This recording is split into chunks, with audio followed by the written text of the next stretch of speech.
Ground রেটে ভিন্ন হয়েছে। লক্ষ্মীপুরটা আমরা বাদ দিচ্ছি, কারণ লক্ষ্মীপুরে ক্ষয়ক্ষতির কোনো বিবরণ আমরা এখনো পাইনি। হয়তো ডাউন স্ট্রিমে আছে, সেটা হয়তো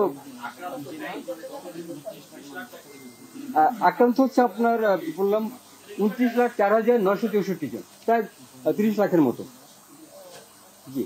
আর আজকে যে সমস্ত জায়গায় আমরা শুনছি যে লক্ষ্মীপুরে পানি বাড়ছে কিংবা সিলেটে পানি বাড়ছে, সেটা হয়তো কালকে ব্রিফিং আমরা আপডেট দিতে পারবো।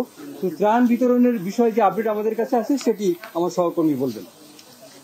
আমরা যে তথ্যগুলি পড়ছি সেগুলি প্রিন্ট আকারে আপনাদেরকে দিয়ে দেওয়া হবে এই সংবাদ সম্মেলনের পরেই। বন্যা আক্রান্ত জেলাসমূহে জেলা প্রশাসককে বৈষম্য বিরোধী ছাত্র আন্দোলনের সমন্বয়ক, সেনাবাহিনী, নৌবাহিনী, মেডিকেল টিম, অন্যান্য স্বেচ্ছাসেবকদের সাথে সমন্বয় করে কাজ করার জন্য প্রয়োজনীয় নির্দেশনা দেওয়া হয়েছে এবং তারা সবাই কাজ করছেন। এবং আমাদের দুর্যোগ ব্যবস্থাপনা ত্রাণ মন্ত্রণালয়ে সার্বক্ষণিক কন্ট্রোল রুম খোলা হয়েছে এবং তথ্য এবং সহযোগিতার জন্য আপনারা এখানেও যোগাযোগ করতে পারবেন, যেটা টিভিতে স্ক্রলে দেওয়া হচ্ছে। আর সব জেলাতেই নিয়মিতভাবে পর্যাপ্ত ত্রাণ সামগ্রী দেওয়া আছে।